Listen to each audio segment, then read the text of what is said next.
What's going on? What's going on? What's going on, everyone? Welcome to Coaches Talk, where we discuss all things OU related, college football related, all things in between, all things in between. I'm your host, Coach Ricks. And before we get started, please hit that like button, hit that red subscribe button, ring that bell so you won't miss any content that I got going forward. Just wanted to jump back on here, man, so I can try to get a better understanding of how I felt earlier about OU and the way they performed. And then we're also going to talk about is it over and done for Notre Dame, and is it overdone for teams like Auburn? Is it over for the teams that everyone thought that was going to be in the CFP? So I wanted to just get on here and see how we could try to discuss who's a pretender and who's a contender, if I can say it that way and everything. But before we get started, man, Mike, he won't be able to join us tonight. He's kind of under the weather, and then on top of that, he's also helping his mom out. So I definitely understand that. So we will be pushing on without him tonight. But I just want everybody, man, to understand that going forward, man, I don't know how we're going to perceive Oklahoma to be. I don't know if they're going to be a contender. I know they're not a pretender, but I just think, man, that a lot of things are not going the way they're supposed to go for all the things that we've heard about this team. We know they got great leadership. We know that they have great talent, but do they have the extra it factor when it comes to playing these games? They're playing teams that they are definitely better than. But at the same point in time, are they really better than them, or is it just a name on the shirt? A lot of teams feel like teams are going to lay down for them because they're Oklahoma or they're this. I don't really believe that, but I do think that a lot of people thought that it would be a cakewalk. What's going on? What's going on, Stephen G, man? Glad you jumped in. I think everyone thought that it was going to be an easy cakewalk. Even myself, we saw what UNLV did last week, and we thought, man, hey, it was going to be an easy cakewalk. We're going to go in there, work on a few things that we missed last week, but that didn't happen. I don't think the sky's falling, but I think that this team does have to do a lot of soul searching to find out what's it going to take, because we're not in the Big 12 no more. We are in the SEC. So, I don't know, man. I really don't know. Steven, man. I'm kind of like jumping on the couch last night, man, and I was really upset. But I kind of felt like, man, we always wanted a physical, aggressive defense. I have realized we need to get healthier. Yeah, we do, man. Like I said this morning, Jaleel Farouk is an X factor that I don't think no one really counted on. We hear about how we are completely deep in the wide receiver crew, but with him being out, Jaden Gibson out, and now you got Nick Anderson out. And like I said, we didn't even see Andrew Anthony yesterday. So I know that he's battling a few injuries and he's recovering from that. I'm just I'm ready to get to what everybody's been talking about, this deep wide receiver core that we have. Yeah, yeah, Stephen G. You hit it on the head. Four of the top five receivers being injured. We are deep, but all injured. And on top of that, Stephen, man, I'm looking at it like this. Maybe you can help me on this. I think, and this is just me, Thompson is a non-route deep post guy. He's not over the middle. He doesn't have the build like Deion Burks. Deion can go across the middle because he's from the Big Ten. He's used to the physical pounding that comes within the middle of the linebackers. Thompson, man, he's just a non-route runner or a deep back post runner. And I think a lot of us, man, we really didn't take into consideration how important Jaleel Farouk was. Because think about it. When you get Jaleel back, Audra Anthony back, Deion Burks is already there, and then Nick Anderson. Now everybody's not keying in on Deion Burks. 'Cause right now, everybody's keying in on Deion Burks. BT is a package only guy. Yeah, I mean, he all his success last season were what? Play action, deep backdoor post, or play action, deep post across the middle, or a non-route. That's all he ran last year. So to see and hear that he won a starting position, now take it for granted, Nick Anderson is out. But I do think that JJ Hester, I mean, I think he's going to show up. I think a lot of other guys are going to show up, man. But I think we are counting on them against the teams that we feel like they can definitely be an X factor on. Who thought that Houston would have come here last night and give Oklahoma all they wanted? I didn't think that. I'm not gonna sit here and lie to you. I think that we all thought that UNLV spanked that ass last week. So we can at least work out some kinks on this team and move the ball and try to get ready. Because right now, let's be honest, we're getting ready for Tennessee. And I know I shouldn't say that because they always say the standard is the standard, but you got to be able to move the ball on these lesser teams when you know you are definitely overmatched. They hit the A gap all last night.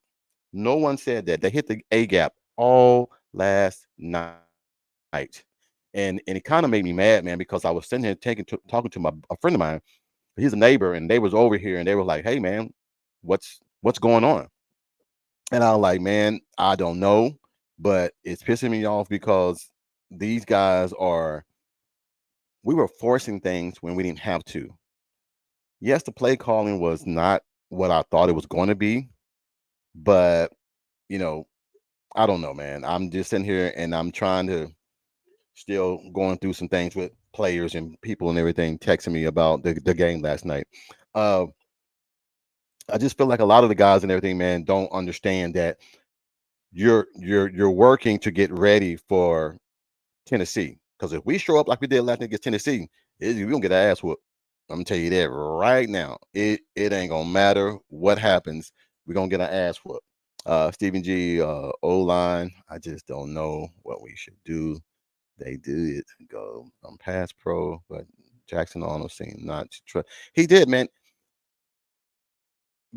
I used to be an offensive coordinator for a high school team, and like I always try to tell the quarterback, if we are in a max protection, you cannot run outside the pocket because one, the linemen don't know where you are.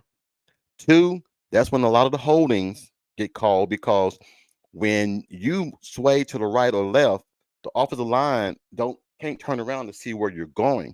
You have two options: either stay in the pocket or you move up. You never go to the left or right. Last night, Jackson Arnold ran to the left and right so many times that it forced the guys because they were not playing man up. They were playing a 4-2-5.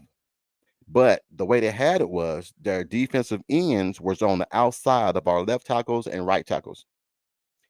The nose guards and the defensive tackle, they played on the left side of the center and on the right side of the center. So they got pushed up in the middle. That made you what? Go to the outside or go to the left. And Jackson Arnold played right into that hand. I'm a big believer of if you're going to blitz me through the A gap and you're going to send your guys on the outside to blitz me to contain outside, all I'm going to do, and this is just any common sense, if I got four receivers out, everybody doing a 5 yard curl. I'm gonna get 5 yards every. I'm going to nickel and dime your ass up out of that because that's the only way. Now, if you try to go deep, which we try to go deep a few times, it plays to the hand of the defense. The defense has the outside containment that's going to force you in. Then with the two guys hitting the A gap, it causes it causes it causes a lot of commotion and a lot of crap in the middle. You call it ugly football in the middle. So I don't know, man. I'm trying to get Jason said that he gonna jump on here about another 30 minutes and everything, man, since Mike's not gonna be here tonight. But I'm just gonna try to get through this, man, without getting upset again because I just don't know what to do, man, because When you go back over the whole weekend on how everything went down, at least we didn't end up like Notre Dame. Notre Dame came in. I don't know what they did, man, but that game was ugly as hell. But when you let a team like Northern Illinois hang around for a whole game, that gives them confidence. That gives them the swabby to say, "Hey, we can be here. We are supposed to be here." And now that doubt starts to seek in the minds of Notre Dame. Can we do this? Can we do this? Can we do that? So, let me see. Stephen G said they were bracketing on Burks all night and made JFP. Yeah, that's what I say. Burks did hellacious moves, man. To have what he had 59 yards receiving. That's 2 or 3 plays for him normally. We need to get our weapons back, or we need to start using our tight ends more. Go to the 12 personnel, start throwing the ball to Robert, start throwing the ball and everything, man, to Bow Sharp. Bow Sharp, I've always said, it's going to be an X factor. When you start chipping the ends and then doing 5 yard curls and your tight ends are catching the ball, getting 10, 15 yards, they go come out of that blitzing on the end shit. Then you can run the ball. But you cannot run the ball on counters or over the A gap when you got two guys blitzing the A gap. And that causes a lot of commotion, a lot of unnecessary ugliness in the middle. So I'm telling you guys what everybody already knows. We've all watched football long enough. We all know that when Oklahoma struggles against teams they are supposed to beat, everybody get a heartache. I'm not gonna lie. I did not go to bed last night, man. I watched that damn game 4 times. Speed through it, try to find a reason why we performed the way we performed last night. Stephen G says, but on some good news, the philosophy of O line, the coach must be 100% gone when we could have never won a game. Oh, yeah. I'm telling, hey, look, I said it this morning on my other podcast, man. I said if this would have been 2018, 19, 20, and 21, OU would have lost that game. When was the last time OU held somebody to 12 points? I'm waiting. It ain't been no time since Lincoln Riley been here. And if it was somebody like Sister Mary the Blind or the Three Blind Mice University. It's always a team that is an FCS school that has no business being on the field with us. But I keep hearing the standard is the standard. But we're playing to a team. There was no way on hell Houston should have been hanging with Oklahoma yesterday. No way. But like you said, Stephen G, I think OU needed that game. You need that game to bring your ass back down to earth and say, hey, we were not as good as we thought we were. Now, take it for granted. Brent Venables delivered on his promise. He brought us a physical, suffocating defense. That defense last night, I don't give a damn what nobody say. That is a top 5 defense. I don't care. The way the way that we dominated, they had to do a lot of 12 personnel on us. They had to do a lot of 12 personnel. I have no idea when the last time OU won a game solely on defense. I'm gonna tell you the last time, and this is you can check it out. Me and Jason talked about this a few weeks ago. The last time was 2004 when Oklahoma beat Texas 12-0. That was the last time defense really just went into a game and dominated the way they did. So uh, that was the last time I can think of. Can I say I think BV needed that game? Oh yeah, you need a game like this, man, to make you realize that hey, even though I think we're here, we're not there yet. But a lot of people, man, don't understand, man, that this game had to happen. I'd rather it happen on a team like this and we still get the win to happen like this to a team like Tennessee that has talent like us and we can't recover from. Now, mark my word, you're going to think I'm crazy. Watch what happens against Tulane. Everybody's taking Tulane now. Everybody's taking Tulane in the points. They're taking Tulane to cover the spread and maybe win the game. How much you want to bet? Or you come out there and spank that ass. Then we're gonna be right back here. Where was that last week? Where was that against so and so? You can't. I've learned, man, that you can't sit there and say just because you beat this team, you should be able to beat that team.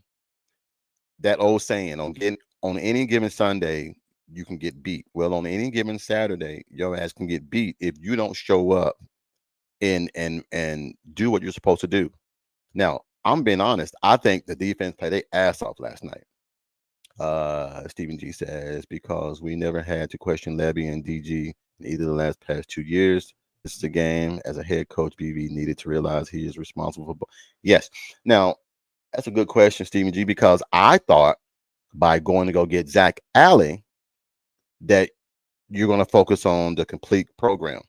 How many times when the TV came back on last night you saw Brent Venables in defensive huddle? Is he really going to let Zach go and do it? Because I think Zach called a hell of a game. It wasn't the defense's fault.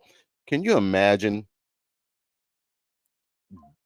The defense really didn't give up anything except one blown assignment. They was in a cover two. The corner bumped the receiver like he's supposed to, and he's supposed to cover the flats. And the nickel was supposed to cover the deep third. He didn't. He bit in on a tight end, and there was already someone there, and left the receiver straightening down the sideline to score a touchdown. I never did like cover two. I'm always a zone person and everything to where I know that I can out. I rather keep everything inside to where I have extra hands, extra eyes.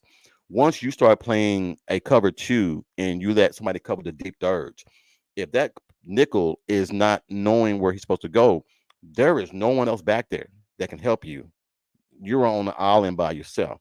So I always try to say outside containment, push everything in where extra eyes, extra arms, extra hands can get close to that ball. But no, Stephen G, that was a good question. I think that Brent Venable needed this, and I think that let well, I think right now Dylan has his own problems at Oregon. He thought going to Oregon would be bread and butter. They've had two bad games against Idaho and Boise State. If Boise State would have depth like Oregon, Oregon would have got beat last night. If you saw that game, I stayed up and watched a little bit of it. Boise State was gassed. They couldn't stop nobody. They were gassed because everybody was thinking that it was going to be a cupcake game, a cupcake game.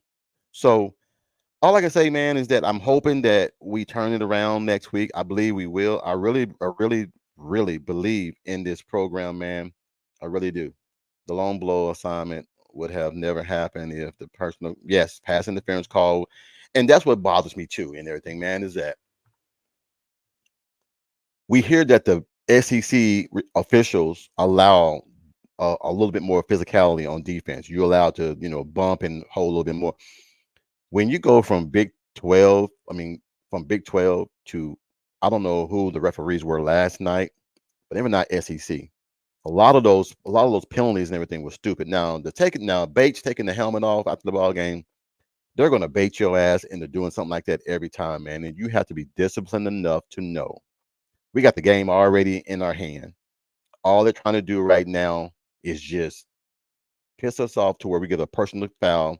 They'll get the yardage, and then the clock will stop. The clock became their best friend last night when we got that penalty because they could go down there and do a miraculously play and win the ball game. Should have known. We had Big 12 refs last night.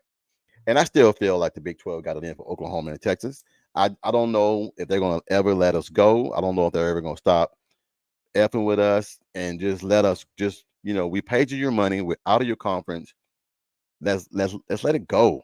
I mean, God, but the pass interference, man, when Woody got that interception, you look at other games and you look at how plays are called.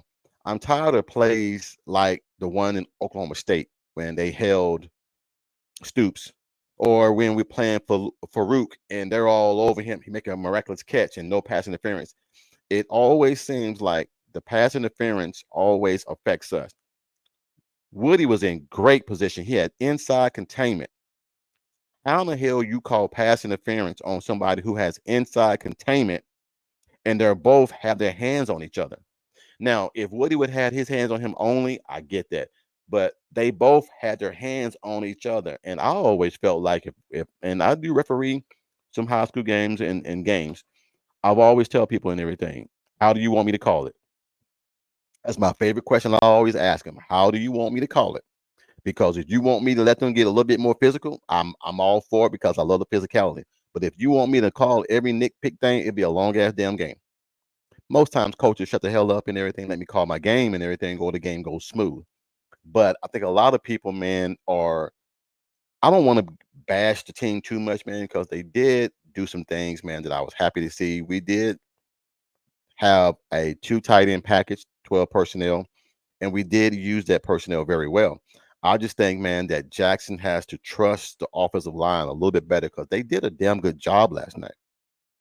He kept running outside, and that's what kept getting him hit. You can't keep running outside and then he gets hit. So I'm sorry, I had my phone off. I think that if he stays in the pocket, and if you're going to run, run. Don't do that half-ass run. If you're going to run, run. I've always tell my quarterback, if you get to your first progression and your second and your third, and they're now open, take your ass off and run and get what you can. I will live with the consequences. Get down in the dirt if need be. But I think a lot of people, man, are not really, they're jumping off the ship already. And I'm not going to do that. I do the same thing when I ask coaches when I rep. Yeah, Stephen G, that will that I guarantee you that eliminates a lot of the arguing, a lot of the fussing, a lot of the BS. It eliminates all that because when I asked the coach, how do you want me to call this shit? And he say, well, it's gonna be a boring game. But it lets everybody know this is how it's gonna be. It's gonna be this way because I want the game to be running smooth. Jason said he's gonna jump in here in 10 minutes. All right, Jason, I see you, man. But if you ask coaches what you expect, I mean, what you want, they know what to expect. So they can't be whining and crying and playing. But I always tell the players, the captains, this is how I'm going to call it. This is how it's going to be.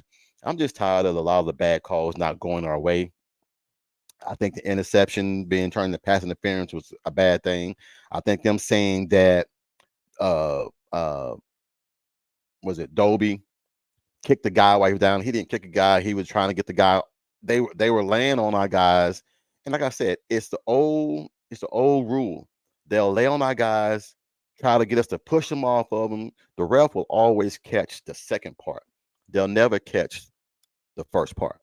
So that's a good thing for a coach. I always tell my players, hey, know your assignment, be disciplined, and we'll get through this game. But sometimes you need dog fights. Look who else had a dog fight yesterday. Auburn. Auburn lost to Cal. Now, Cal came out there and Cal showed they butt off because Cal linebacker, man, he had about 20 tackles. He was everywhere. But there again, I don't want us OU fans to be like, well, they lost to California, so we should beat them. Coach Riggs, the second I saw he was a Big 12 ref, I understood how, man, look, I'm not. I don't want to bash them because I'm an official sometime, man, and I know that's a taunting job and it's hard at times. But I don't want the game to be in my hand when I'm a ref. I tell them all, I don't want to make calls that's going to really affect the game. If you guys play the game the way you're supposed to, I'm not even a factor. But to call those calls, man, and the way they did, but you're giving this team life. And I'm a strong believer, man, is that if you let a team hang around for so long, they're gonna end up biting you in the ass. They're gonna end up biting you in the ass. And now you gotta try to sit there and figure out, okay, what are we gonna do? How are we gonna get through this game? But I'd rather have dog fights than cupcakes. And then we're ready for the Tennessees and the Auburns and the Texas. And then we get in there and we find out that we're not. Now, to jump on Texas, I tell folks all the time, calm your ass down. Calm down. Texas did look good. They look better than I thought they were. But but you in a two tight end personnel, Texas. So that's seven guys on the damn line of scrimmage. Why in the hell are you in the 4-2-5? I'm gonna run the ball every time. You're at my mercy. You're at my mercy. So what Texas did had a good game plan. They came in there and said, okay, they're gonna let us run the ball. So we're not gonna. How many deep passes did Texas run yesterday? I didn't see none. Everything was flats, cross, or crisscross, or they play action, bootleg to the backside, guy wide open. All I'm saying is Texas had a great game plan, but Michigan never adjusted. They never adjusted to the ball game. How can you sit there and be upset that you can't stop them, but you got your defense at a mismatch for the whole time? Stephen G. Now that I'm no longer drunk and hungover, I'm glad to see something in my life. OU won a game with defense, something that I was praying. Look, Stephen G. I'm gonna be honest with you. That was the one thing OU fans kept saying. Well, if we have a defense, we'd have been there. Or if we had this, if we had that. My grandfather always told me, if was a fifth, we all be drunk. A lot of fans have never seen Oklahoma not score points. They're seeing it now. So there's a sound the siren of alarm to where now they're thinking, oh man, Jackson Arnold ain't the guy, or the trail and everything. He's not the OC. Calm down. I think that we keep trying to save our offense because we don't want to show too much. Damn that. Damn that. That's why I think the next game is going to be a real good game.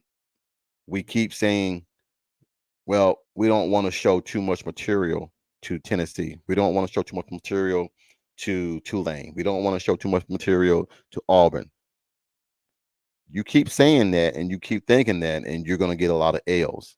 A lot of people and everything, man, have to understand that the standard is the standard. You don't play to a team, you play to a standard and to a level. So that's that's what I'm upset about today, man. And when we look across the board of all the teams that played yesterday, man, your Oregon struggled, your Kansas State got beat by Illinois, your Penn State struggled with Bowling Green winning 34-27. Of course, Northern Illinois upset Notre Dame. I don't want to say that out too loud, man, because I know that's gonna piss Coach off, man. And I'm not trying to be a stickler for that. I know he's hurting because I'll tell you right now, if we would have lost last night, I would have had no Notre Dame. I would have had no podcast today. I'd have been so upset because we can't we can't take our team struggling. And we as OU fans, we do criticize our teams, but we don't want other folks criticizing our team. I think that's our one Achilles heel is that can we can sit there and say our team isn't doing X, Y, and Z, but soon when somebody else does that, we're quick to jump on there and say, "Hey, don't jump on my team because of X, Y, and Z." Yes, Penn State struggled, man. Look, I don't know what James Franklin, I don't know what his problem is, man, but for some reason he cannot get past 9 wins or 10 wins. He cannot do it. He can't beat Michigan. He can't beat Ohio State and he can't get to 10 wins. I mean, he can get to 11 wins. So I don't know what's going on in Penn State, man. Happy Valley, man. But I know one damn thing. They damn sure ain't dang happy. And Auburn, I'll say it again. Auburn is one of those teams. They play up to the level of their competitors. They played against Alabama last year and should have beat Alabama. But last second touchdown by Milrow and everything, man, they won the game. Yep, Bama half struggled. Yeah, everybody. Man, look, Alabama was up by 3 points in the fourth quarter, going to the fourth quarter. I think it was 19-16, something like that. I was stressed out. I was like, damn, everybody's struggling. So it wasn't just Oklahoma, but I'm glad that the OU game was not on. I'm glad it wasn't on ABC. I'm glad it wasn't on Fox. It was on the SEC network to where you gotta have you gotta have cable to watch it. I could not have taking seeing everybody seeing that game and thinking, what the hell is wrong with Oklahoma?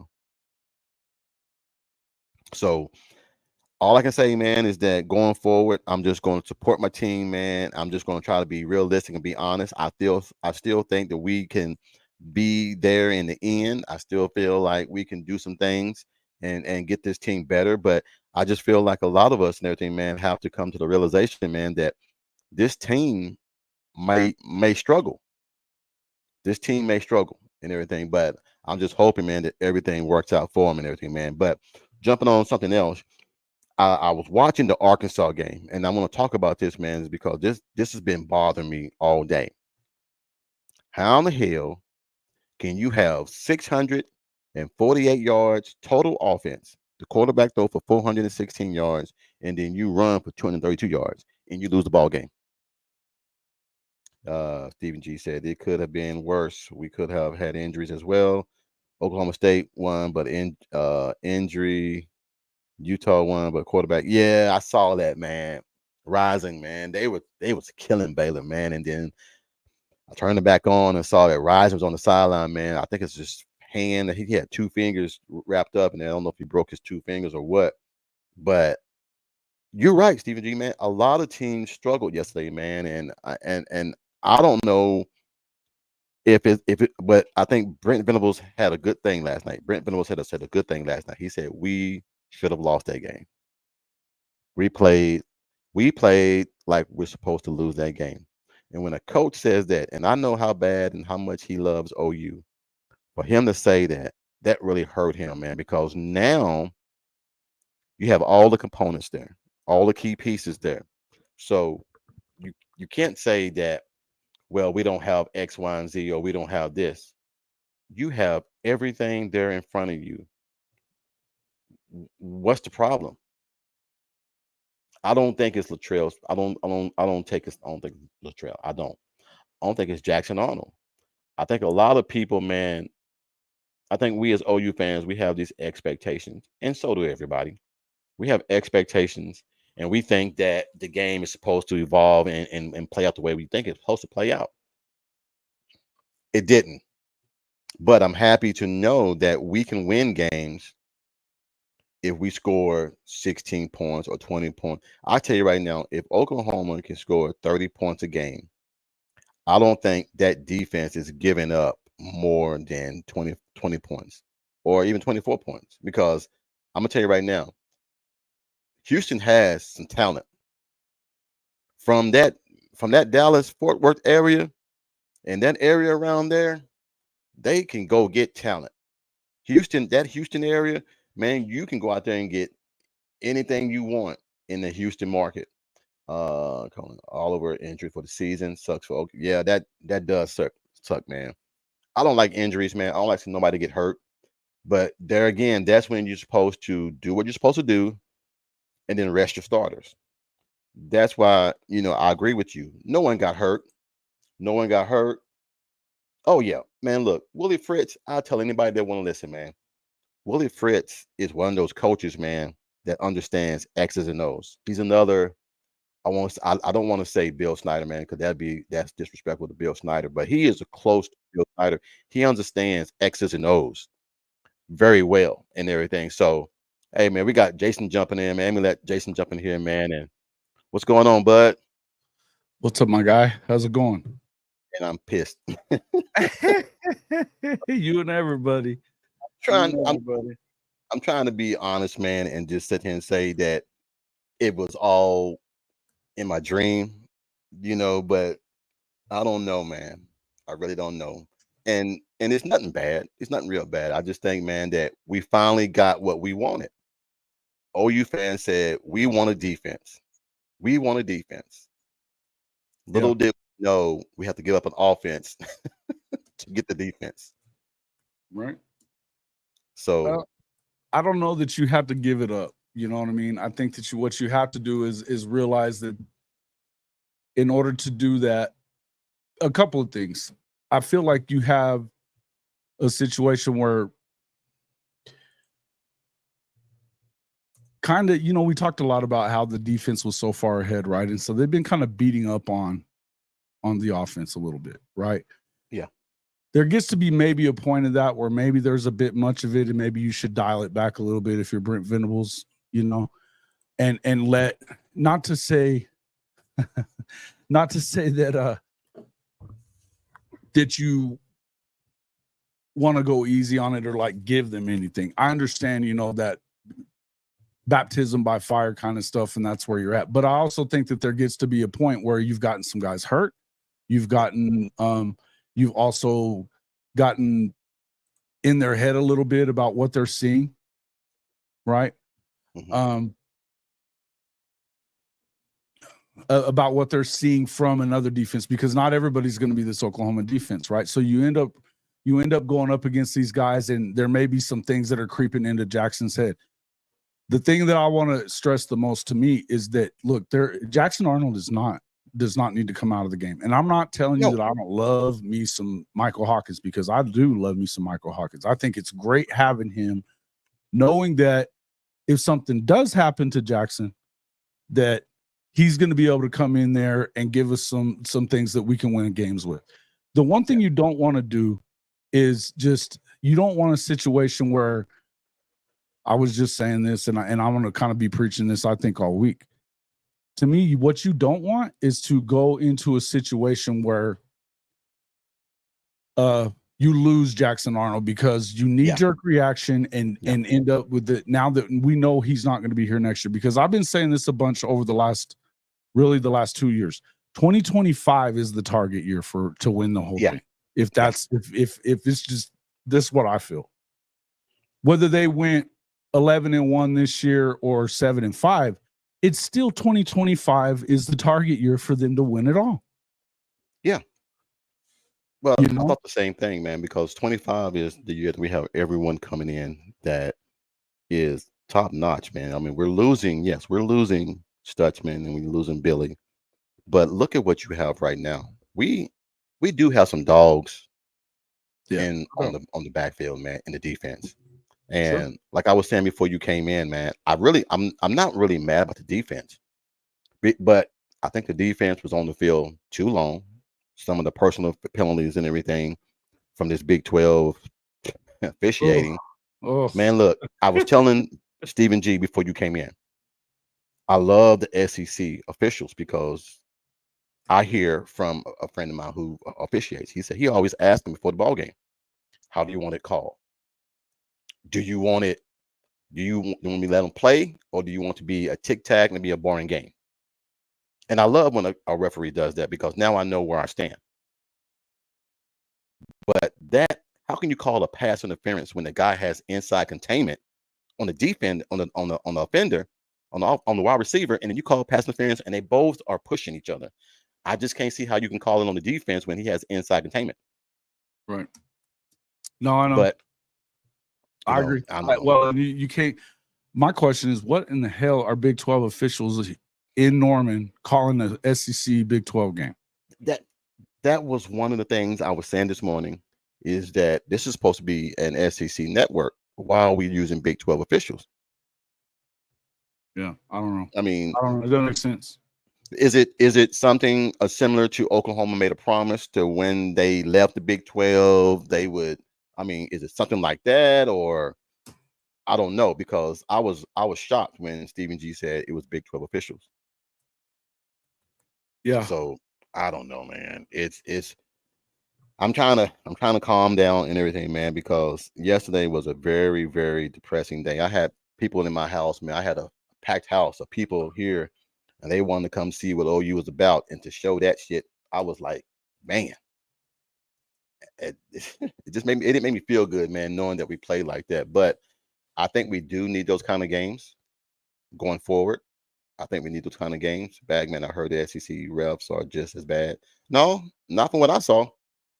I saw them call that California and Auburn game, and they let California just manhandle Auburn, and they didn't say anything. So we know that the SEC is physical, and we know the refs are used to calling kind of games like that.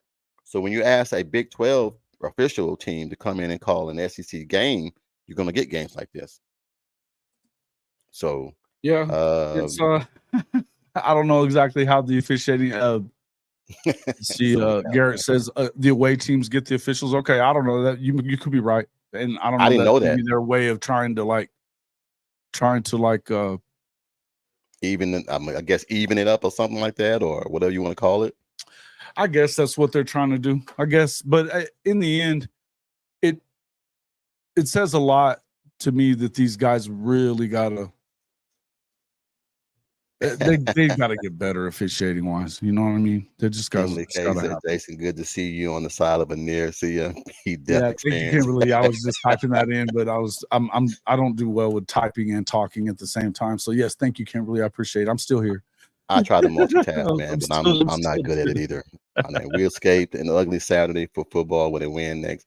Now, I said to Jason before you came in. I said everybody's jumping off the bandwagon. Everybody's saying, "Oh, Tulane gonna cover now. Tulane gonna go in there." How much you in the bet? Oh, you going there, spank that ass now? Because everybody's jumping off the boat. Yeah. You Oh struggling. yeah, it's doom and Tulane's gonna gloom. come in Soon there as and keep it the close. Cowboys gonna say it. He's gonna say it for you. It's doom and gloom. It is what it is, and it's at the point where you got to think about it. And this was never going to be if coach. Let me ask you something. As a coach, Yeah, yeah. game 1, game 2 of the season, Okay. there's things that you want to see. You've got benchmarks that you want to get to. I know, right? Yeah. This is. I can just remember. I can just remember back to whenever I was playing, and I played at a high school that, man, we won state championships. If you didn't win state championship, you didn't really. It's not okay. You know what I mean? Losing a game was not okay, and the expectations are high, and I know that, and I get that, and I think that's part of why OU is what OU is, right? Yeah. It's part of why OU is what OU is that the standard is the standard is the standard. Yeah. But in order to get to that standard, you have to start here and you keep going up. If you look at last night, a lot of people are going to sit here and tell you that it's just the O line, or it's just this, or it's just that, or we got to go with Michael Hawkins now, or we got to do this, or we got to do that. Guys, there's a lot of stuff going on. There have been a lot of little dinged up injuries. We haven't had the full complement of the offensive line that you want to see kind of going in there. Willie Fritz has been to Norman twice too many times. Yeah, stop playing that guy. Yeah, I agree. Hey, not to cut you off, Jason, but I was telling Stephen G before you got in here. Willie Fritz reminds me of the old Bill Snyder, an X and O guy. He will try to minimize where he can hurt you. He will see what you're doing, and then he will attack what probably one of the best coaches at self-scouting what you did the week before and not screwing that up again, right? Yeah. No. Exactly what I was going to say. Yes. Because we all thought the same thing that everybody else thought. Oh, you're going to go in here and do this because of UNLV, what UNLV did. And I get tired of hearing, well, if they beat so-and-so, so-and-so should beat so-and-so. We can't play that game of property. Yeah, that never works. The transitive property doesn't work. I'll always say on that statement is so true. On any given Sunday, or shall we say any given Saturday, your ass can get spanked. And you shouldn't play for a team. You should be playing to a standard. We always hear the standard is the standard, but we saw last night, man, that we digressed a little bit last night. We went backwards a little bit and played their kind of game. Did we though? Let me ask you this. Okay, let me ask you this and see what you thought. If they're in the 4-2-5, they pretty much ran the 4-2-5 a lot. Mm-hmm. Okay, their defensive ends was on the outside of our left and right tackle, on the outside. Their two defensive tackles was one to the left, over the left guard and over the right guard. And then they're blitzing the A gap. So what does that make you do? Makes Jackson roll to the right and roll to the left, where the outside containment is for the defense. Mm-hmm. That's what we saw last night. And that's why I was like, stop rolling outside, step up in the pocket, or just take the little dink and dunks. And then I will dink and dunk your ass to death, take 5 yards down the field, and then I will make you get out of that. Okay. But we didn't. And I don't want to sit there and say it's the OC fault, because Jackson has to be able to audible out of some of these things if he's given the privy to do those kind of things. But he don't have the weapons and the people that he's practice with for the whole fall season. So, are we depth at receiver, and are we confident in the receivers that we have? Is a question to you. Yeah, I'm trying to answer it. I'm thinking about it for a second. Oh, So where I'm at on it, I think that right now it's all those things, right? It's not just that Seth is calling XYZ. It's not yeah, just that you have a new O-line at a lot of places and guys that aren't your anchor pieces in the spots that you would want to have them. But it's also, I think, as big a part of it. And man, this is where I'm going to get myself in trouble. I don't love the running back. I don't love the running back rotation. I don't know why it continues to be like what it is. And I think last year it was the same thing. I don't love what DeMarco does with that running back rotation. And I'm not sure that I love what was going on with the wide receiver rotation last night. And I'm not too sure who's in charge of that. True. Why is it that we got a bunch of shrimps out there playing at the X and Y position? That's not where you need them. You need big boys. I don't care if they're freshmen. Put Carry-On one side, put either JJ Hester or Zion Kearney on the other side. You know who I would go to? Go ahead. To solve all this problem. Yes. Yeah, JJ. And then if need be, bring Kate Helms in. Absolutely. And even you bring him in, and you got not tiny. He's not a huge guy. But we're talking, yeah, Stephen G says JJ had 4 snaps. What did you get from Kearney and did Carry-On get any snaps? Carry-On got 1 snap. 1 snap. Why? 1 snap. Why are we and look, I like Zion Reagans as much as the next guy. Yeah. Love it. Yeah. These guys, you've got, and if you don't love Deion Burks, you're crazy because he's a stud. But he didn't run perfect routes last night either. And he's a slot guy. The dude is he's not a number 1 receiver type, on the outside receiver. He's a number 1. He's not an outside receiver is what I should be saying. The point is, there's a lot of little things that are going on here that it's easy for people like Sooner Cowboys to sit here and freaking yell, O-line, O-line, O-line. Yeah. It wasn't Jackson got happy feet too. He was happy feet all day long. Yes. He wasn't staying in a pocket that was clean. Yeah. If you watched the Oklahoma breakdown earlier, that's exactly what Gabe was talking about. Gabe rips on this O-line like it's nobody's business all the time. Yeah. All the time. Man, I would have put Helms out there. Screen, brother. Come on, man. Sometimes, man. Horns up on your screen. What are you doing? You got the horns up on your screen. Get that out of here. This is what I told Stephen G before you came in. Being the ex-former official coordinator, I look at mismatches. And they were playing double team, triple team on Deion Burke. Okay, if you're gonna do that, I'm gonna do Deion Burke's far left outside to where he could contain 2 guys. I'm gonna go with 12 personnel, and I'm just gonna damn run the damn ball and everything. And those damn jet sweeps, man. I wanted to choke myself last night. Mm-hmm. Why are we still running jet sweeps? I don't know. Why are we still? They're definitely trying to spread the field side to side instead of going, vertical. I saw a lot of that. Don't get me wrong. Right? The Houston area, you can go get talent there, man. And trust me, it ain't the talent that OU has, but you can get talent out of the Houston area. Those are not scrubs. They just ran into a team last week, man, that exposed them the way OU should expose them. And I'm trying to figure out, why didn't we look at footage from last week and put it to this week? Because I went back and watched some of the UNLV game, and then I watched last night. Some of the same formations on defense they were in, and we're trying to hit deep passes. We can't get protection on the quarterback. But then our quarterback rolls outside to where containment is for the defense. And I don't know if it's just a letdown game, and then we'll just leave it at that, or is it really something internal that we need to address? Because I think it's just a letdown game. I think everybody thought we were going to come in there and just spank that butt. Well, And that was it. That's not the narrative that a lot of folks in here want to hear right now, that it was a letdown game. But I think that has a lot to do with it. And I think that Hank said it right when he was talking about Willie Fritz is the kind of coach, and you brought it up. These guys are going to self-scout and be better all the time. He may not have a great record this year, Willie Fritz won't, but next year they're a problem in the Big 12. You can bet your butt that. And look, they won 2 games the year that they came into Norman and almost beat Oklahoma. They lost 40-38. Now that was a different type of team.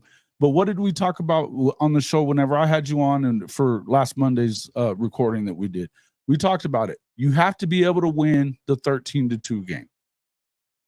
Yeah. You have to be able to win the 16-14 game. You have to be able to win these low-scoring affairs where it looks like you're just not getting it going overall, right? Yeah.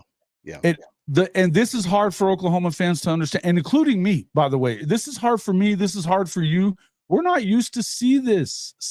And that is, hey, look, what I put there, you better have subbed to this channel. You're going to come in here and spew all this crap because you know that I can't get to you on my channel right now.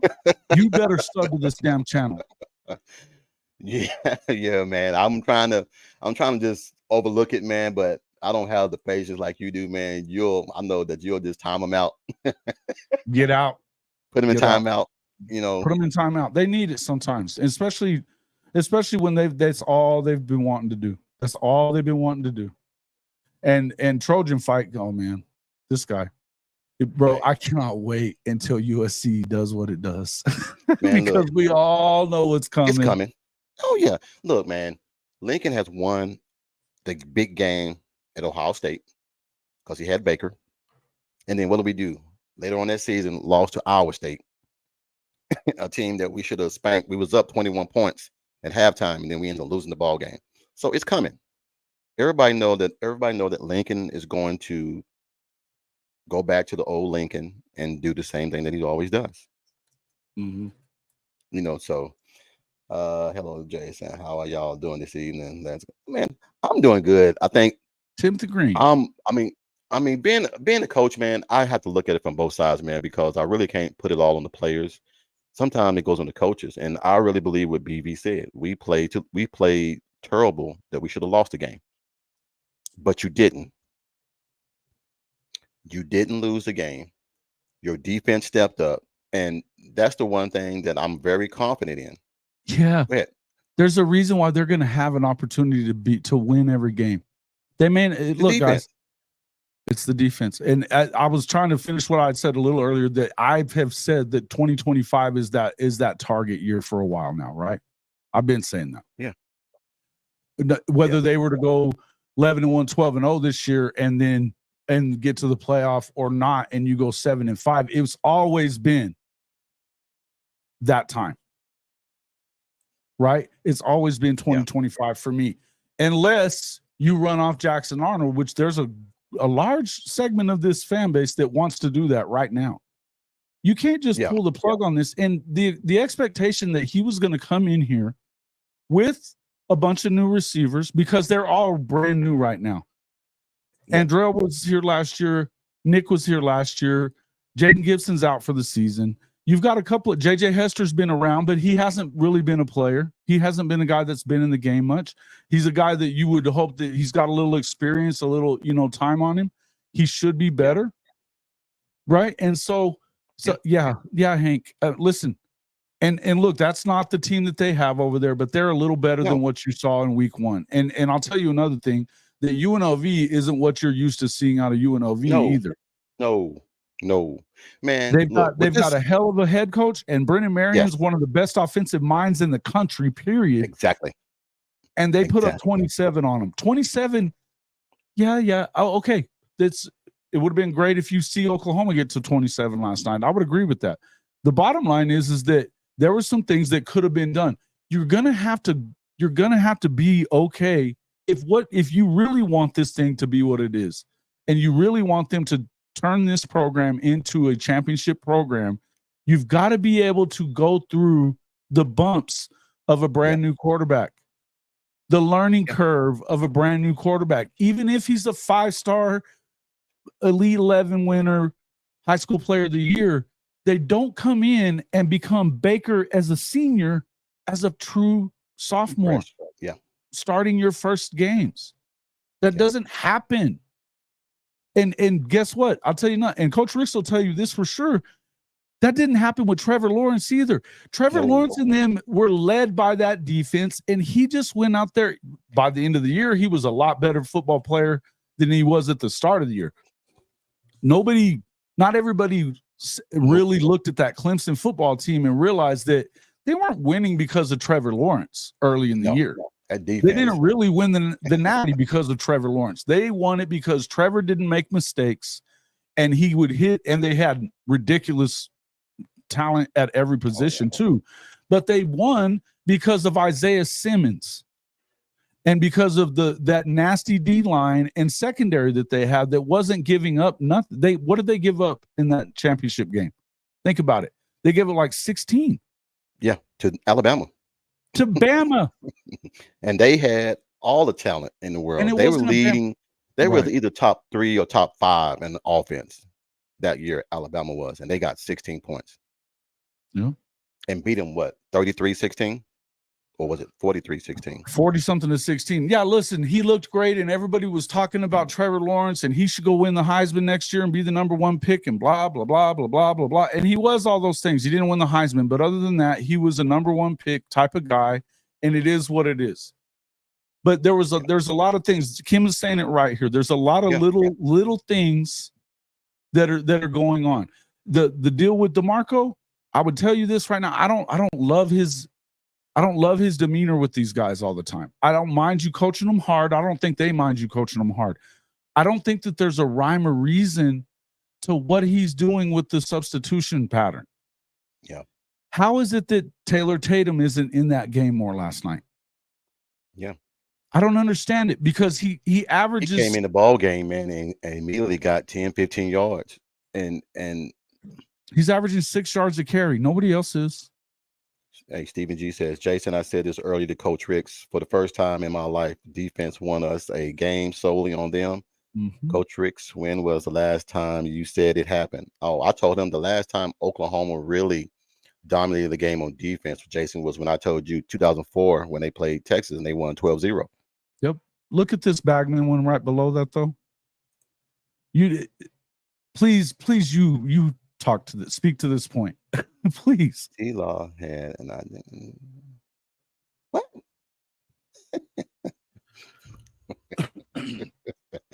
Hey, you're talking about them at the end of the season, Bagman. Yes. You're talking about them at the end of the season. I'm talking about when he became the starter. He was a manager of the game. All he had to do was just manage the ball game, because the defense was winning the games for him, putting him in position to make easy plays and easy throws. But also back then, Jason, there wasn't no NIL. There wasn't the real big portal situation that we got right now that everybody wants to jump in the portal. Clemson had top 2 or top 3 recruiting classes every single year. So I don't get what that comparison, that makes no sense to me, to be honest. That really makes no sense.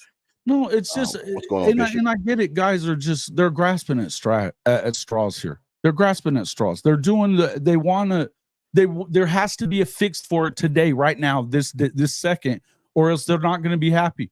And guys, I'm gonna hold your feet to the fire on this, Sooner fans.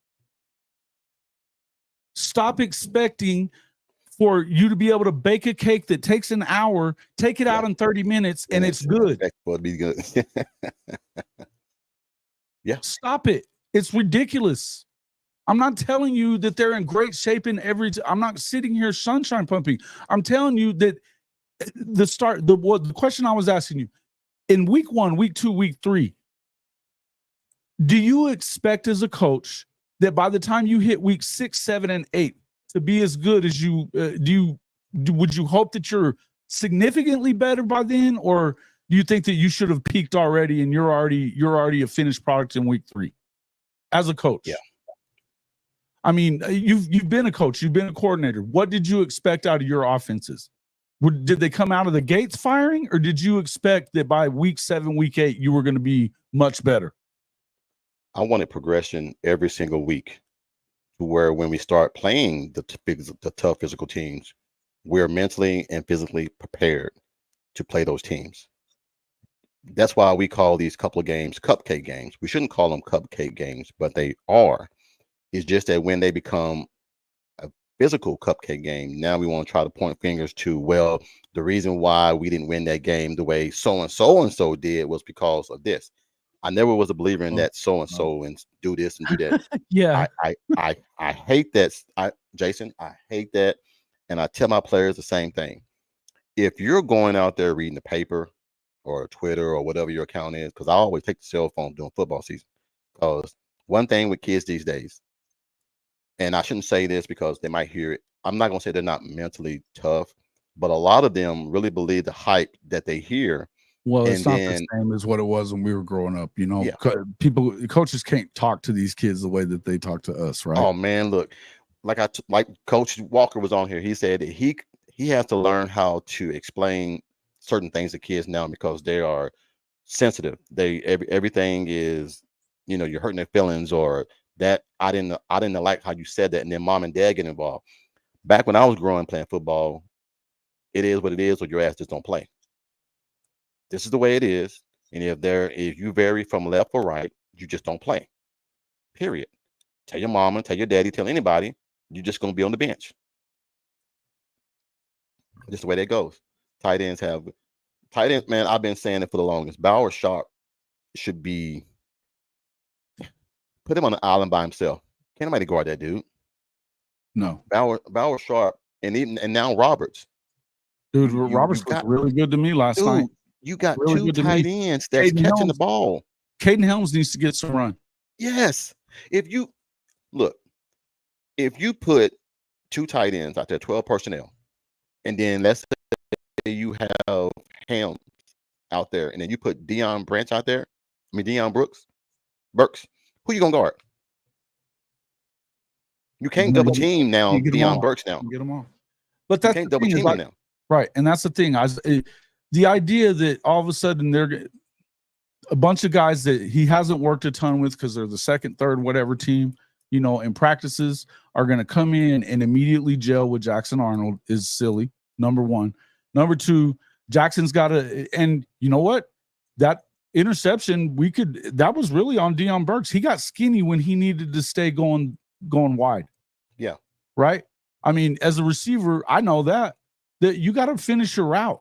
You got to finish your route. If he's throwing it, for you to stay going sideline to sideline in that post area instead of getting skinny and trying to go upfield.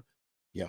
You have to do it right. You have to do it the right way, and you got to be on the same page. And I think that, I'm not saying nobody can make a mistake. Yeah. Bagman. Oh my God, bro. That's not even it, man. Bagman, you got to stop, bro. You got to stop. Look, I mean, I don't think you're understanding the question. And during TL, I mean, Trevor Lawrence era was definitely better. It's there. You can't compare back then to now. I mean, there is no comparison because there are so many different variables. There wasn't the NIL the way it is now, because the NIL is pretty much playing. It's like, how can I put it, Jason? Right now, everybody's trying to get the bag. Let's just put it out there. Some people just want the bag, and we're pretty much playing for players, or we're paying players to play. Back then, people played because they loved the coaches, they loved the administration, they loved the campus, they loved certain things other than just the money. Right now, all the kids about money. So I guarantee you, if we were today back then, a lot of those players at Clemson wouldn't be at Clemson because Dabo already said he's not paying players. He's not. Take that back. He's not going in the portal to get players. So it's no comparison. So no, it is what it is. Trojan fight. Auburn, Arkansas, and Mississippi State every week. Ain't juggernaut. You guys get over to that and make sure that you are sub to Coach Rick's channel. Because I'm going to start booting everybody in these comments that are coming into my comment section and talking this stupid shit. Go over there and subscribe to him. If you want to get your comment in, do it there. Yeah. Come on. Because you're doing on yours, you're going to boot him. I'm booting him. I'm done. I'm booting them. I'm in a better I'm trying to mood, have. man. Look, Now, guys, I love these guys as much as anybody does. I love all you guys. You guys know that. And do yeah, I get to where I'm sick of hearing some of this stuff? Absolutely. yeah, Absolutely. Because I think that we are in such a microwave society that we want it done today, yesterday. You know, the whole look, I understand that it's been too long since Oklahoma won a national championship. Things happen, and they had opportunities to do it at least a couple of times that they should have, right? Should have yeah, probably won the Florida game against Tebow and them. Should have probably done that, right? You didn't.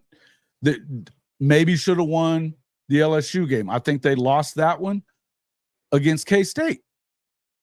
I think mhm, they lost, and they peaked too early in that season too. I think they peaked a little early, and they got a little cocky going into the Big 12 championship game and got waxed, and it messed with that little swag that they had going on yeah, leading up to that. Right? You yeah, need to have a little of that swag. You need to know, but there's a line there too, and this is the whole thing about football. We talk about it being a game of inches all the time, and it's a game of inches in a lot of ways. yeah, A lot of ways. It's not just on the field, and you think of it of whether or not you're Okie Light and got that last 6 inches to get to win your Big 12 championship game against Baylor a few years ago. They forget to tell you about the 4 interceptions that they had also in the game. It wasn't just the 6 inches, right? There's yeah, little things that happen, but there's a lot of little things that it's a game of inches, and we got to think about that. The bottom line is that you're looking at a program it's not a finished product. This is not a finished product. yeah, Okay. It'll, and you know what? If it was a finished product right now, you should be worried. You should be worried. If what they were is what they, and let's just say that they went out and they won 60 to nothing last night, right? yeah, And everybody's happy and in this, but there were some deficiencies that we're glossing over like we used to with Lincoln, because of what they're doing offensively, putting up those numbers. I'm yeah, telling you that you just had it up on the screen. The recipe is not to freaking go put up 50 points. It's to win those close games.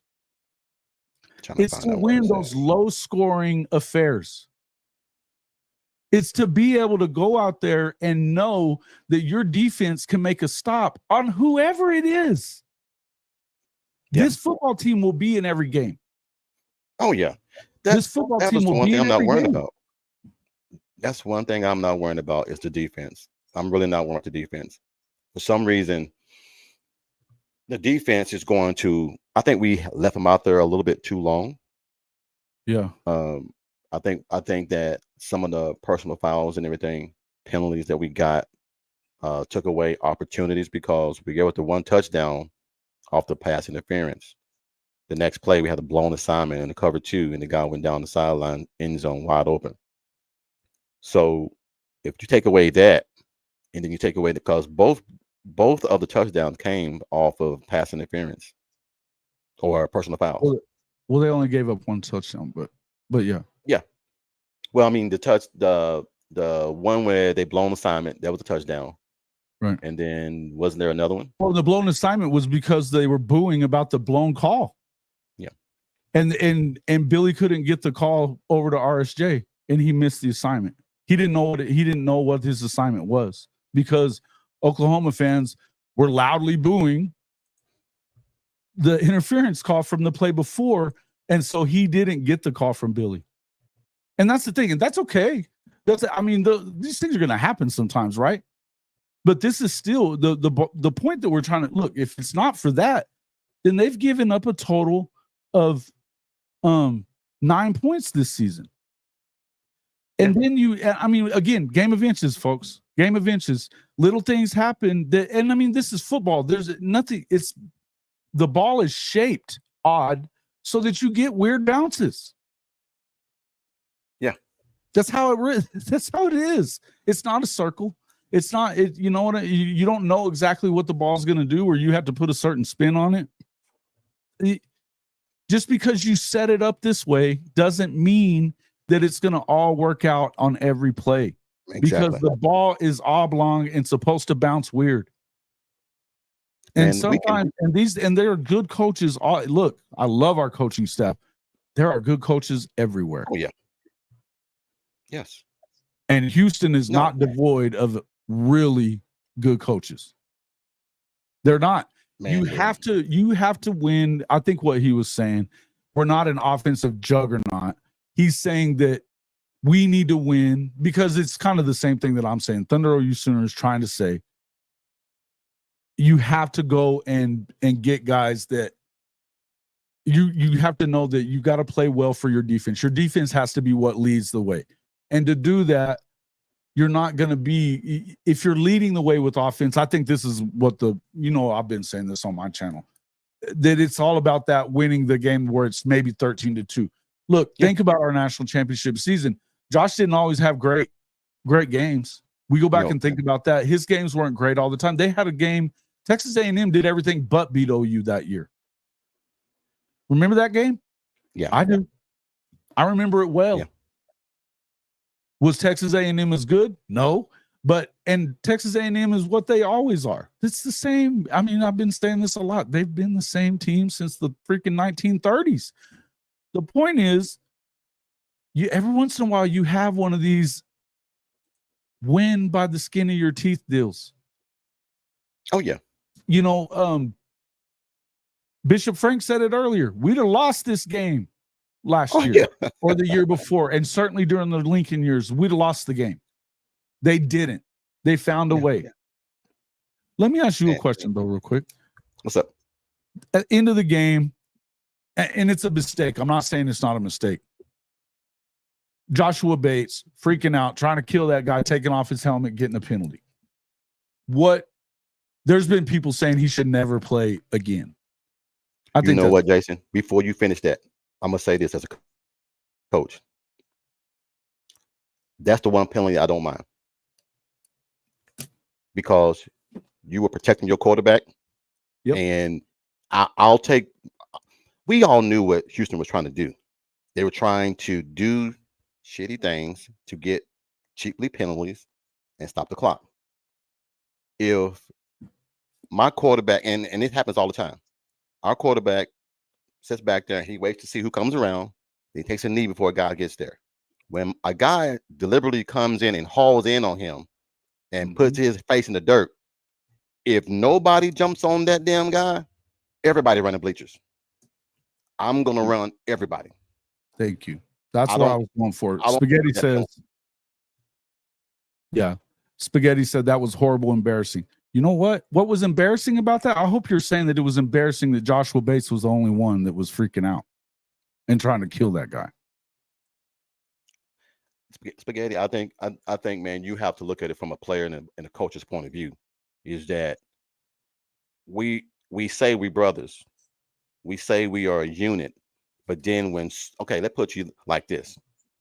You got a little brother and two guys jump him. Are you just gonna sit there and watch it? Or you're gonna jump in? And if you get arrested, you get arrested. But I'm gonna jump on that ass. Sorry, I'm gonna jump on that ass. And that's just the way. And that's just the way it is. You got to take your ass whipping sometimes, man. You got it for your brothers. You got to take your ass whipping sometimes. Sometimes you got 1 on 10, and you're just going to make it 2 on 10. Now everybody's getting their ass whipped, but we're both going to take it. You're not going to let him do it himself. You can't do that. What? This is a team. Who was that? My brother-in-law was over here and told you he's at Clemson. He was like, you know what? I don't mind that. He said that's the one penalty that when we go watch footage and the team watch footage, he might even get an award for that. Or he might even get a sticker for that, for back of the helmets, because it's showing that you are going to die for your quarterback. Yep. I'm not sure.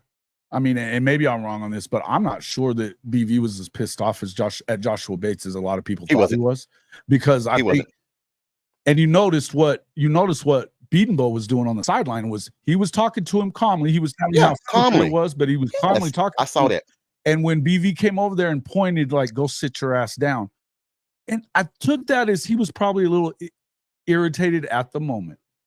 Yeah. And and Spaghetti, you're right about this. It could have cost them the game on a hero type of deal. It gave them a possession. It gave them a snap or two, right? Yeah. I get that. I'm not telling you that it was a great penalty at for timing purposes. For the purposes of timing, it puts you in a bad position. The fact is, he played pretty damn good football last night, and I want him in there. Yeah. I want him in there protecting my quarterback if I'm BV. And I think BV does too. You notice that BV didn't have a lot to say about that in the press conference afterwards. He wasn't talking bad about him. He did commend him for the way he played, though. He didn't bring it up a lot at all. You do have to have self-control. There's no doubt about it, man. Look, I know you gotta have self-control, man, but there again, when you in a battle and you in the trenches with someone and someone sucker punches or does something to someone that you are supposed to protect, and I'm gonna tell you right now, the quarterback and the center or a unit, if you hit that quarterback or do something dirty to that quarterback, that center is gonna be the first person to come out of your ass. That's just the way I've always played football that way, and they've always been in unison. They've always been one. So if you try to do something dirty to the quarterback, the center is going to be the first one that's going to hurt you. Yeah. So what do you think the guys in the past would have done, folks? What do you think the players that we look at as the best of OU that are in the league right now? Think about the line. What do you think Trent Richardson would have done in that situation? Man, please. Did you remember after the ball game when San Francisco played Seattle? And what's the D back? No, when he was with Washington with Richard Sherman. And Sherman came on the sideline. Dude, he walked in front of the reporters. Said he's about to kick his ass. And then slap dude and then hit dude. So, and he was the only one over there around 5 other Seattle players. Nobody said a word. That's the wrong dude to mess with. So, hey, I mean, guys, I get what everybody's saying. I understand. Don't take your helmet off. I'm not saying that he was completely 100% right in this deal. He did what he needed to do. But you know what? I love the dude more for what he did. I don't care that it was a penalty and that yes, they got to have another shot. I get it. It could have been bad. Had it have been bad, maybe my perspective is different. But I'm going to tell you this: you need this guy. You need this guy to moving forward. The people that have said, I hope he never plays another snap at OU. What's the matter with you? You're also the people talking about how crap they are on the O-line. It can't be both ways. And again, what would Trent have done? What would think about some of these guys? Lane Johnson. What do you think Lane would have done? Hey, Jason, good question right here about Sooner Legends and everything. He said, why did everyone cheer for McKay-McQuire defending Stoops last year, getting ejected, but Bates being raked over the coals, protecting? Same thing. They was laying on Stoops in the end zone, trying to hurt him. He went over there, and like I said, it's something, man, that if you've never played football, man, I really can't explain it to you. I really can't. There's some dirty people. There's dirty people, man. There's dirty people in the game. I've been at the bottom of a pile, and people are sticking their fingers in my eye, and they're trying to rip your face mask off and spitting in your face. There's a lot of things that go on when you down that pile, man. So trust me, man. I'm not trying to make it seem like that I'm okay with what he did. I understand what he did. Yeah. I really do. I really understand what he did. Homegrown, I agree with you on this. There's a line that you can't cross as far as, discipline problems. But do you think that that's where Oklahoma's at right now? I don't. Because I don't.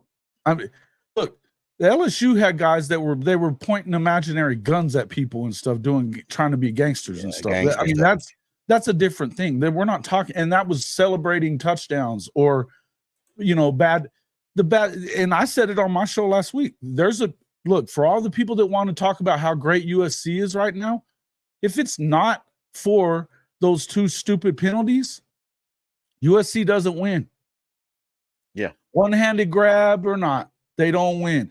Never mind the fact that defense looks better. Never mind the fact that Lincoln looked like he was actually playing complimentary football. They still lose the game if it isn't for LSU's dumb stuff. Look, There's a gray area here, folks, that we're talking about. And I think that, do you need to have discipline? Of course you need to have discipline. Of course you do. And for that matter, Bates needs to make sure that he's disciplined in that, But here's the thing. When you do something to your quarterback, when they do something to your quarterback, the discipline is to go get their asses. Damn the rest. Yeah. We're not talking about the same thing. Well, they're going to always. We won't do it. They're going to always try to look back to that and make that. I mean, we try to sit here and try to pinpoint what the mistakes were. That wasn't one of the mistakes that I thought it was. I thought that was acceptable, protecting your quarterback. Now, Jackson could have got down sooner, but that defensive line did have to come down there and try to rub his, face in the grass and everything just to stop the play. So, yeah, all love USCJ, but show me where I lied. Show me where I lied. Handed you that game off of it. Yeah, USCJ. Look, I got nothing but love for USCJ. Y'all know that. He's my boy. Okay. No, I'm not lost in the sauce. Point out the lie. Point out the lie. I love you too, man. You know we're boys. But that's point out the lie. And I'm just telling you that I'm not saying that USC is not a better football team. I'm not telling you they're going 12-0 like USCJ is going to tell you either. But I'm not telling you they're not a better football team. I'm telling you they still lose that game if not for those two stupid penalties. So there's definitely a line you don't cross. But to me, what Joshua Bates did last night, he shouldn't have took his helmet off. I'm not saying he should have, but him losing his shit and trying to go and kill that guy is exactly what you want out of your football team. That means they love each other and they're gonna fight for each other in tough situations.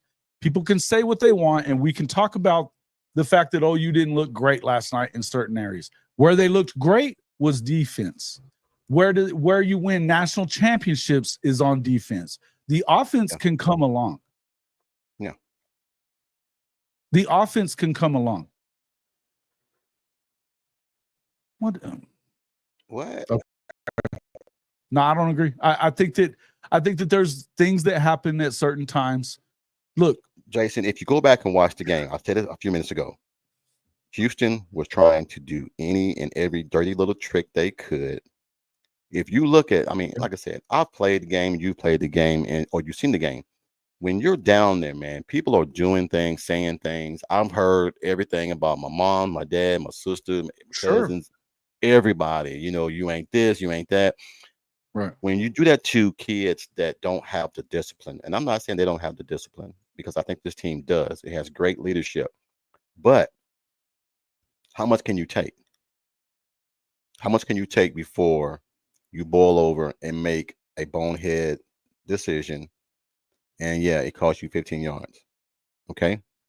But you still win the game, but it also sets a precedence to that quarterback, knowing that he is going to be there for me. If anything ever happens, I can count on him to come to my rescue if anything happens. That's right. So what are we talking about? It's the rest of the team. It's got to be that way. You gotta protect that guy. That's as an offensive lineman, that's your job, is to protect that guy. That's your entire job. Again, I'm not saying that he should have taken the helmet off. I think that there was a line that he kind of slipped over and he lost his mind a little bit there. Okay, fine. What I want to know is why there weren't more people going after that dude. There you go, Shorty. It's a game of emotions. Trust me, no one on the team has a problem. It's just I agree with that. Yep. I agree with that, no man. doubt. But again, that's why I was saying I think that Coach Venables was less upset about that than you think he was. If you're an OU fan, if you just judge by him pointing like to get out of his face at the moment, Coach Venables didn't want to do what he was about to do, and he was upset about the penalty part. I promise you, after going back in, maybe he didn't see what happened to Jackson right at the moment, right? Maybe he didn't see that. So I promise you, after he went back in the locker room and saw all that, okay, yeah, I get it. Yeah. Well, we all know that when they watch the footage today or tomorrow, whenever they watch it, they're gonna cheer about that, man. Sure. Is he gonna go see Smitty and run some bleachers? Probably so. But I guarantee you there'll be a lot of other guys with him running those bleachers, man, because we need to celebrate this, not really make it a point to degrade this young man. He did what any one of us would have done. Period. That's Who all is it this is. EC dude talking about OU being undisciplined? Where were they undisciplined? I don't get it. I don't even pay that dude no mind, man. Like I said, it's it's semantics. You can sit here and say that they're not undisciplined. It's just that Mhm. when you are overmatched and you know that you are trying to do whatever it takes to win the game, you're going to do whatever it takes. You're going to say whatever it takes. Yeah. Well, and generally, you always see that these are going. I mean, I think Texas got Quinn hurt or hit like that last week, wasn't it? In the first game. Yeah, yeah, It's always these teams that don't have the same kind of talent, and that the only way they're going to beat you is like that, dirty stuff, right? yeah, Those are the ones you get those weird cheap shots coming at you from them. yeah. Well, Colorado State doing it against Quinn last week doesn't surprise yes, anyone. If you no, watched them play Colorado last year, it doesn't surprise anyone. no, because they're used to doing that.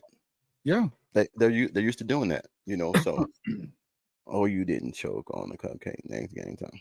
That's right. They didn't, and they would have before. And Yeah, that look, guys, we got to find some perspective. We got to find some perspective in this thing. I've been saying context. I've been saying this and that. We got to find a little perspective. Are they a finished product right now? No, they're not. Are they no, good?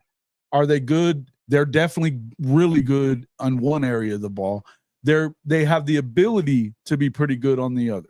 When you get some of these guys back, like Nick Anderson, or maybe they start playing some big guys, in place of them instead of just putting a bunch of short guys out there. When they start playing Taylor Tatum instead of having guys like Javonte running right into the back of a blocker, then maybe things are different.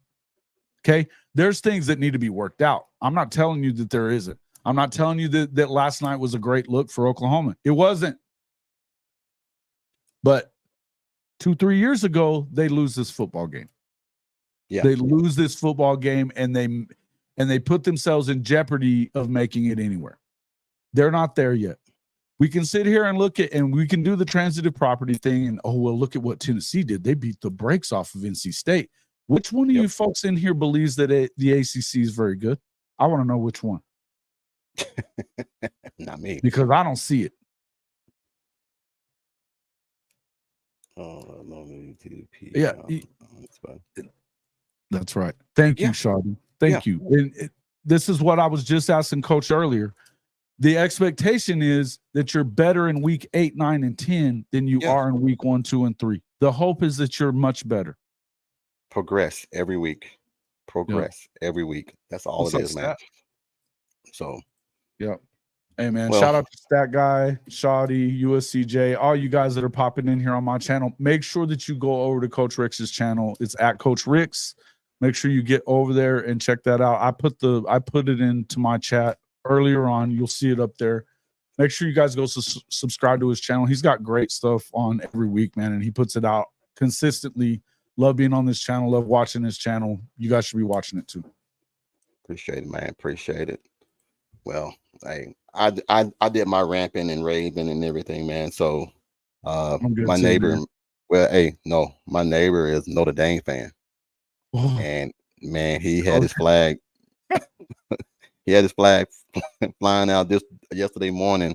This morning I go outside, man. It just laying on the ground. So I don't know if he took it off and just threw it on the ground or it's the wind blew it. Yeah. I just left it alone, man. I'm just like, Yeah, hey, I kind of Coach Roy Ball.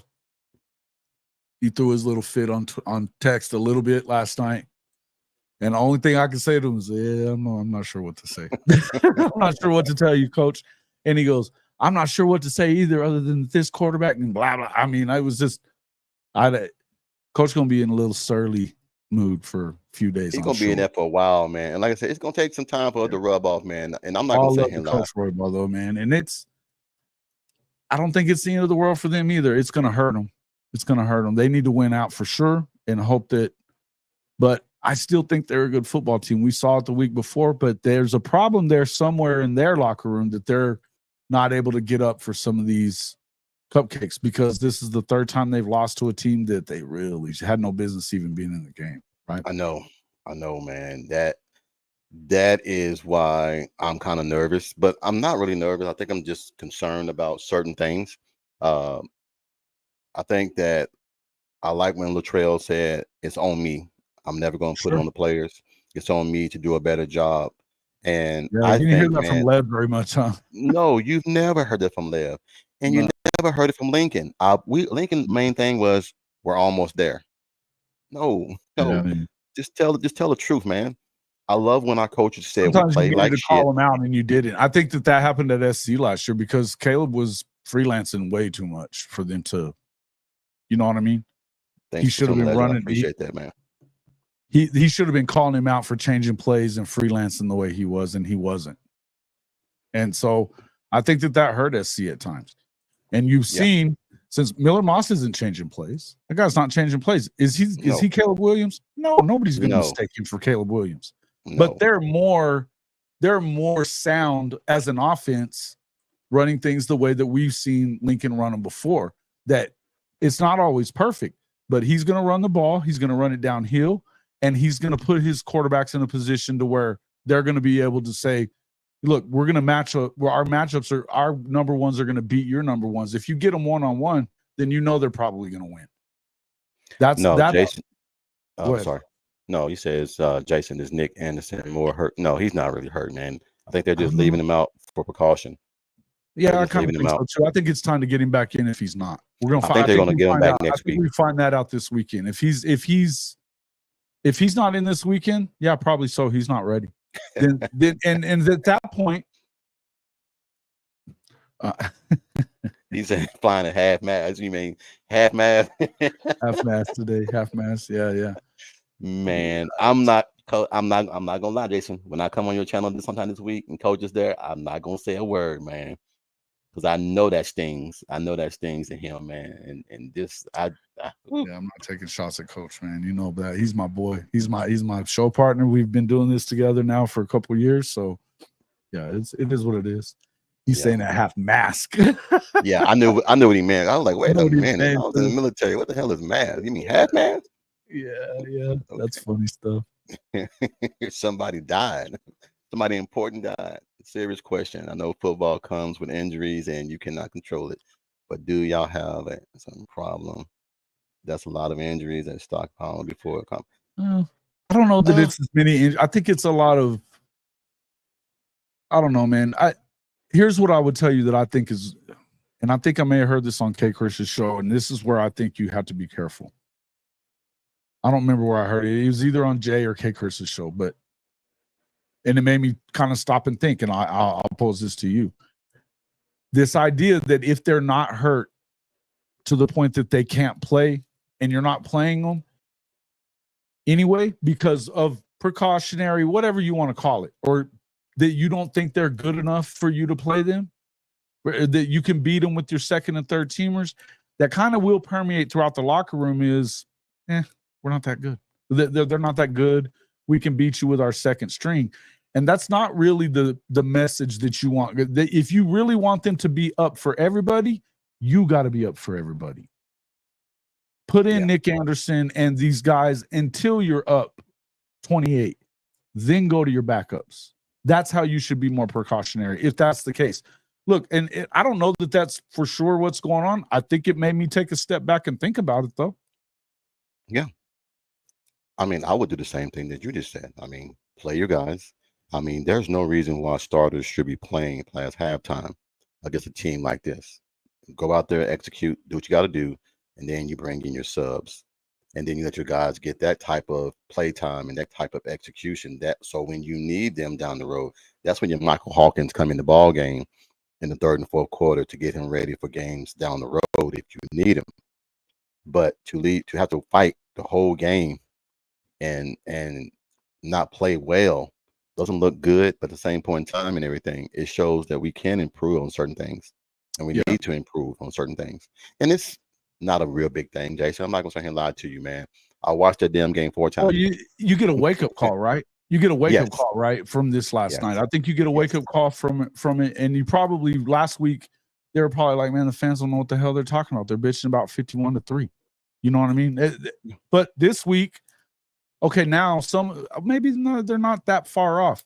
Stat guy's asking if we already, he said, do you think it was more on the play calling or just performance? I don't think it was any one thing, Stat. I think that there's little things that are going on with the new offense.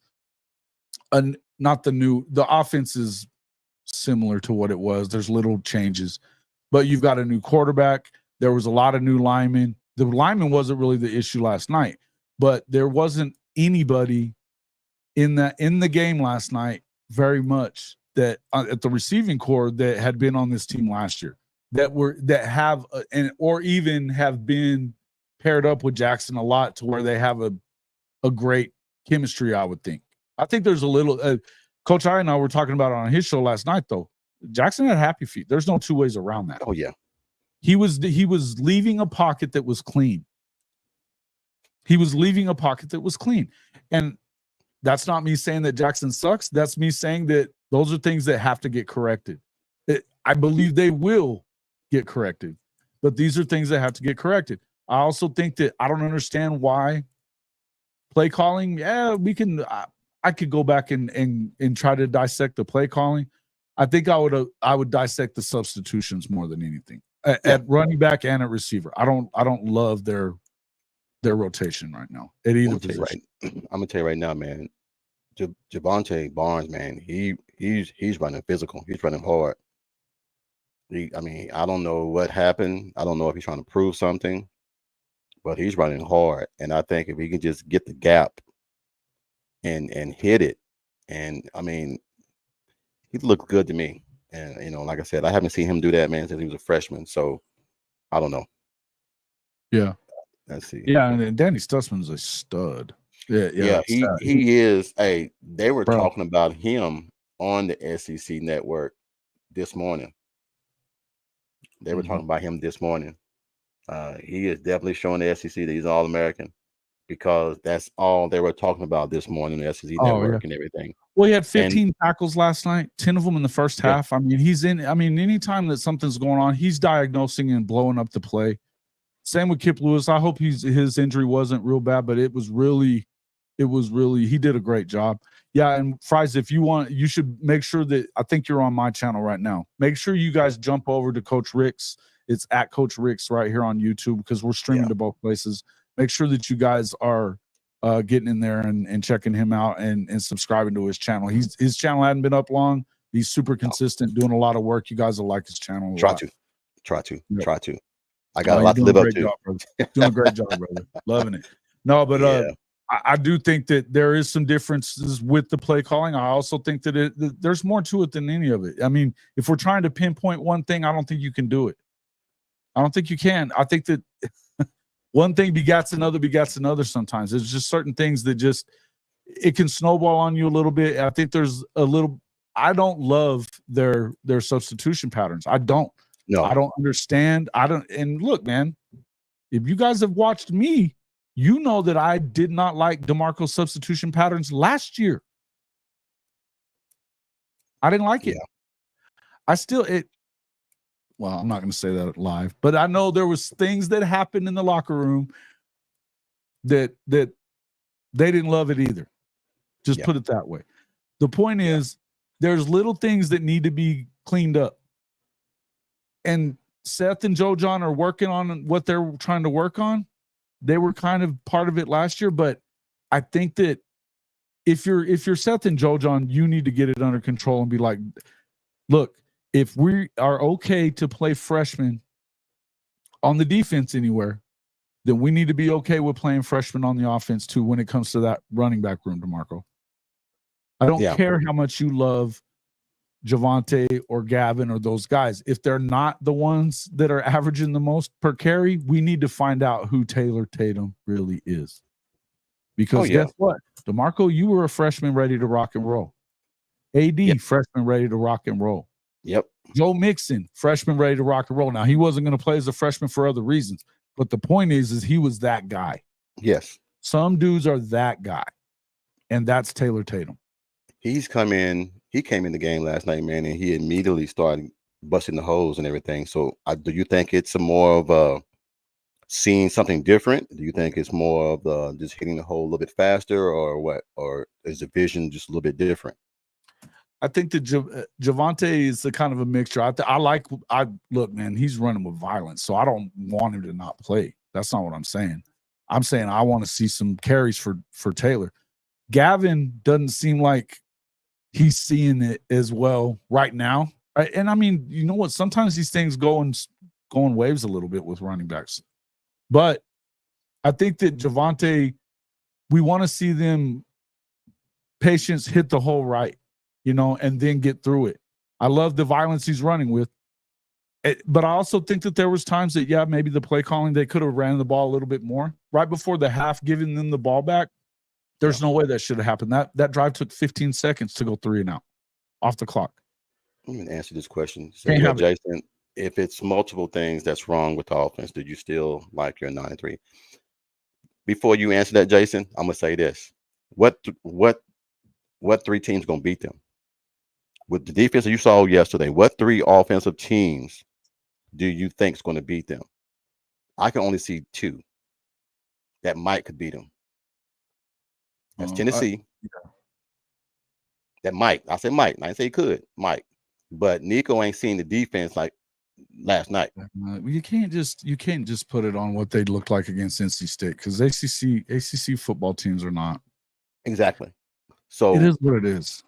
I still say 9-3, 10-2, because as we saw last night against South Florida, Alabama struggled until the fourth quarter. Yeah, that was that final score is me. not indicative of that game, right? It's not indicative of what that game was. Yeah. Now, what I will say, and I'll answer it, is it's early.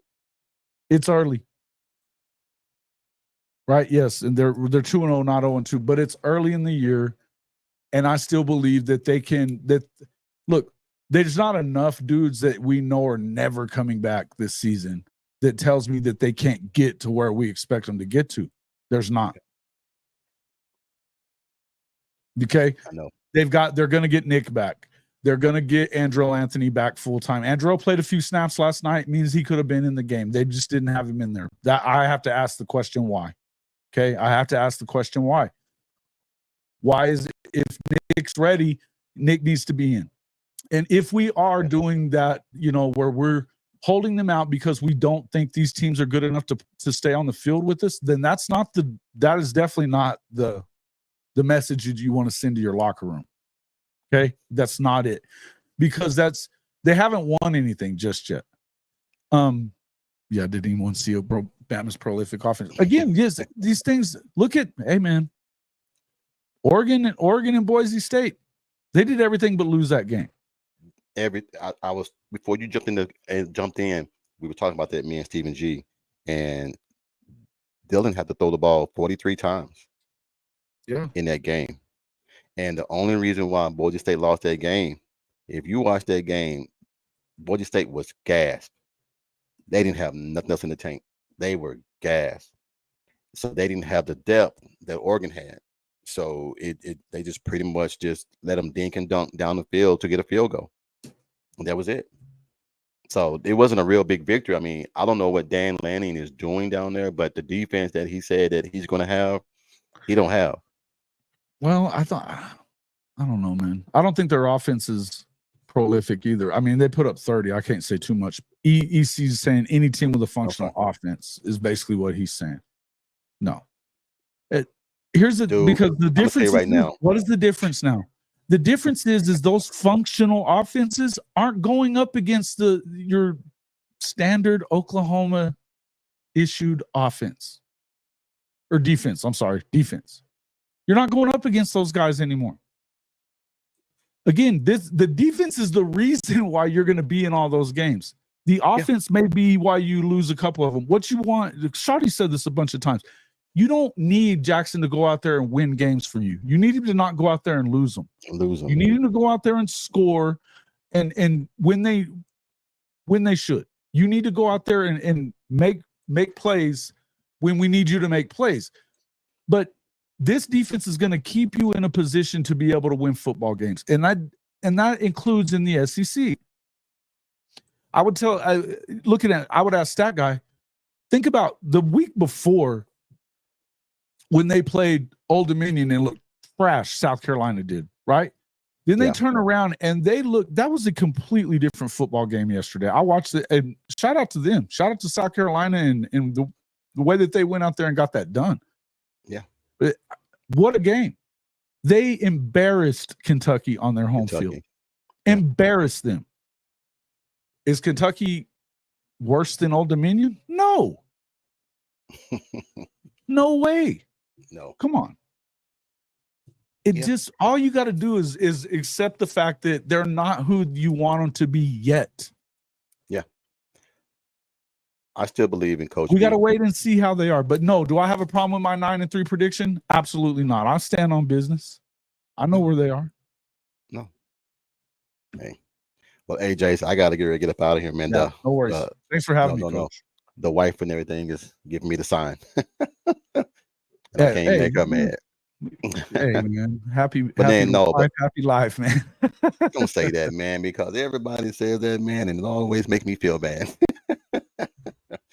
Makes me feel bad, man. But I appreciate you coming on, man. I really do, man, because I just wanted to get a better understanding, man, that I'm not going crazy, that the sky really isn't falling. I think a few things need to be tweaked.